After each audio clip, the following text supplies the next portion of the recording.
21 रुपए इसी पूर्वा के निवासी श्री मामा श्री भारत सिंह के द्वारा 21 रुपए की पुरस्कार राशि मंत्रा और सुमंत के इस संवाद से खुश होकर मामा श्री ने दिया है। बहुत बहुत धन्यवाद।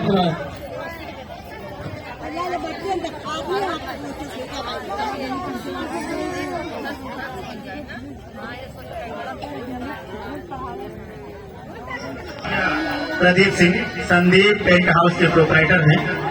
इसी दृश्य पर उनकी तरफ से 11 रुपए की राशि प्राप्त हो रही है।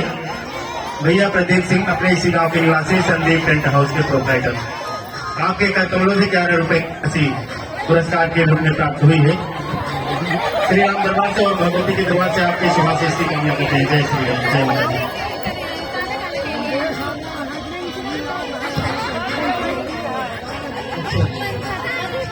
श्री राजा राम पटेल ग्राम जफापुर, इनकी तरफ से मंत्र और सुमंत्र के इस दृश्य पर 20 रुपए का इनाम राशि आया है। माता रानी इनका कल्याण करे। बहुत बहुत धन्यवाद। 10 रुपए मैया दी, 10 रुपए मैया जी की तरफ से इस मंत्र और सुमंत्र के वार्तालाप पर आया है। माता रानी इनका कल्याण करे।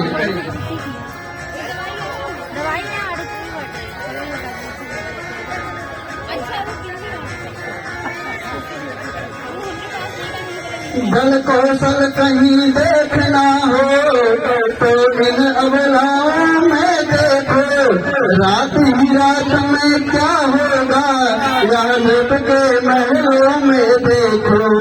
शोभा बिगाड़ने पहले तो नागिन राहों पर जाती है, फिर सिर के सारे बाल बिखोर गायन महलों में जाती है।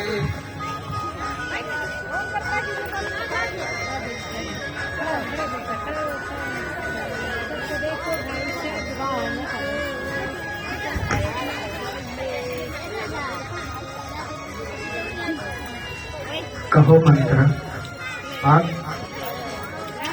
इतना उदास क्यों हो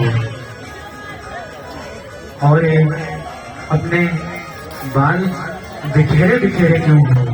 क्या कारण है? क्या किसी ने तुम्हें कुछ कहा है? क्या तुम भूखी हो, प्यासी हो? क्या है मंत्रा बात? आप हमें बताओ।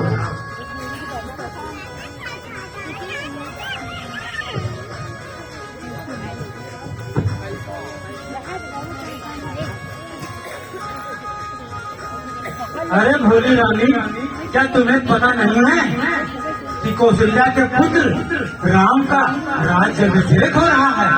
पूरे नगर में खुशियों की लहर दौड़ रही है। क्या मेरे पुत्र राम का राज्याभिषेक हो रहा है? हाँ, तुम्हें पता नहीं अभी तक? नहीं, ये तो बड़े खुशी की बात है, बड़े हर्ष की बात है। मेरे राम को राज्याभिषेक हो रहा है। खुशी? काहे की खुशी? ये तो तुम्हारे लिए मातम की बात है। सारी जनता खुशी मनाएगी और तुम्हारे लिए तो मातम है। ये क्या बोल रही हो मंत्रा? क्या बोल रही हो दासी? वो हमारा ज्येष्ठ पुत्र राम है, उसी को राज्याभिषेक होना चाहिए। ये हमारे बड़े हर्ष की बात है।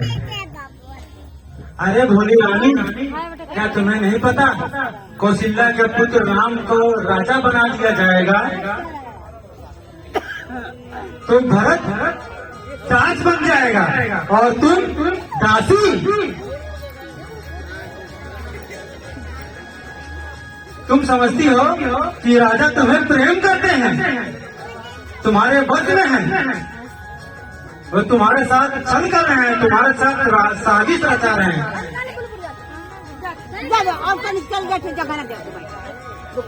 डाय, ये क्या बोल रही हो? हमारे मन में आप हमारे ज्येष्ठ पुत्र राम के प्रति ईर्ष्या क्यों भर रही हो, क्यों ऐसा कर रही हो? वो हमारे बड़े पुत्र हैं, उन्हीं को राज्याभिषेक होना चाहिए। अगर तुम दोबारा ऐसा बोलोगी तो सिपाहियों से कह के तुम्हारा मुंह नुचवा लूंगी। ले उपहार ले, हार ले, जा तू भी खुशी मना, तू ही जा। कि तुम्हारे उपहार के लिए मैं यहाँ आई हूँ, मैं तो तुम्हारा भला चाहती हूँ। तुम्हारा नमक खाया है, इसलिए मैं तुम्हारे हित के बारे में तुम्हें बताने आई हूँ। तुम्हें कुछ याद है क्या? जब राजा ने विवाह किया था तो तुम्हारा ही पुत्र राजा बनेगा, इस राज्य का उत्तराधिकारी बनेगा। कहाँ गया वो प्रण? क्या वो भूल गए? वो तुम्हारे साथ छल कर रहे हैं, तुम्हें धोखे से जो है धोखे में रख रहे हैं और कौशल्या के पुत्र राम को राजा बना देंगे।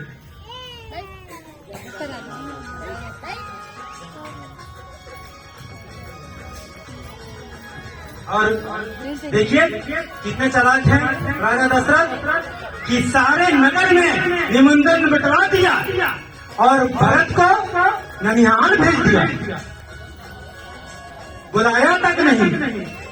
ये कैसा उसूल है?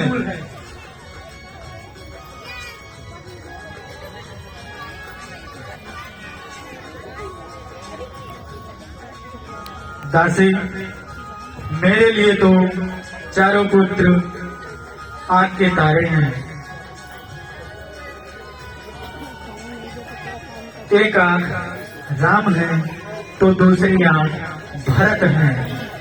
हमारे पुत्र एक समान हैं। मेरा क्या, मैं तो दासी हूँ, पहले भी दासी थी, अब भी दासी रहूंगी। चाहे राम बने राजा, चाहे भरत बने राजा, हम तो नौकरी करेगा। नमक खा दही मेरे कहे बता दे, तोहरे नमक खाए है कभी से।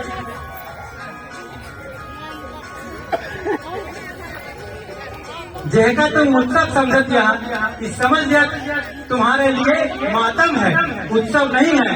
जरा विचार करो। बस मंथरा, बस हमारे मन में और ईर्ष्या मत भरो।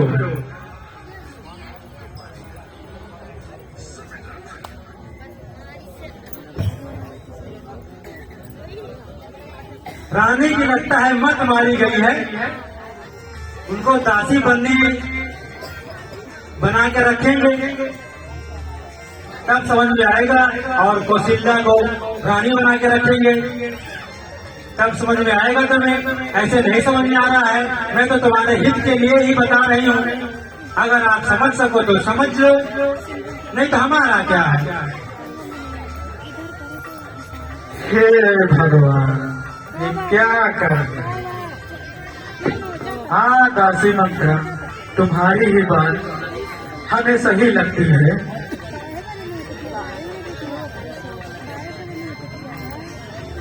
हाँ, राजा मेरे साथ धोखा कर रहे हैं। उन्होंने कहा था कि मैं भरत को राज सिंहासन दूंगा, पर ऐसा नहीं कर रहे हैं। लेकिन मंत्रा, कल राज अभिषेक है, अब मैं कर ही क्या सकती हूँ।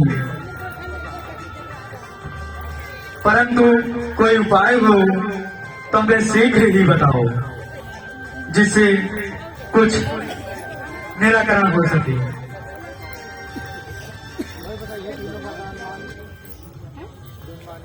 हे रानी, तुम्हें याद होगा राजा ने तुम्हें 2 वरदान दिए थे। आज वो वरदान मांगने का समय आ गया है।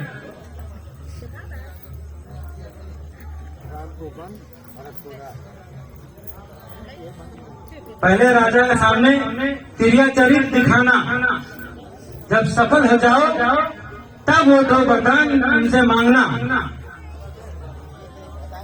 सबसे पहले राम को 14 वर्ष का वनवास,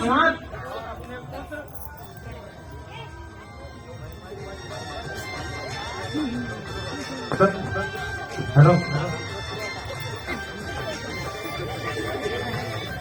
पहले वचन में राम को 14 वर्ष का वनवास मांगना, फिर दूसरे वचन में अपने पुत्र भरत का राज्याभिषेक मांगना। और तब तक मांगते रहना जब तक वो राम की सौगंध न खा ले, तब तक वचन नहीं मांगना। जब वो राम की सौगंध खा ले तब ही वो वचन मांगना, ताकि वो वचन देने के पूरा करने के लिए मजबूर हो जाए।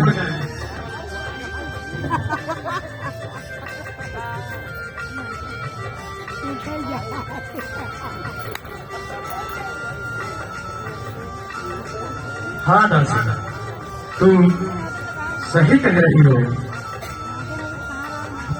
ऐसा ही करूंगी। कल राज दरबार लगने दो।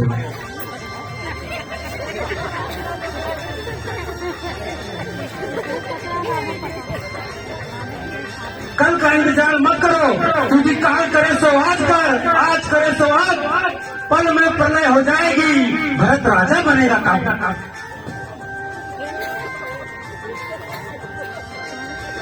इसलिए अभी शीघ्र भवन में जाओ और राजा से आखिरी वचन मांगो, अपने वचन मांग लो। ठीक है दासी, मैं जा रही हूँ। अब देखो मेरा तिरिया चरित्र, कैसे मैं महाराज को के सामने अपना तिरिया चरित्र दिखाती हूँ। हाँ महारानी, राजा का अच्छा फंसा दो। अब हमारा पुत्र भरत ही राज सिंहासन लेगा और राम को 14 वर्ष का वनवास दिलाऊंगी। नहीं तो मैं रानी नहीं। अगर मैं ऐसा नहीं कर पाई तो राजमहल में होकर भी दासी का जीवन व्यतीत करूंगी और मेरा बेटा भरत हमेशा राम के चरणों में ही पड़ा रहेगा, गुलामी ही करता रहेगा।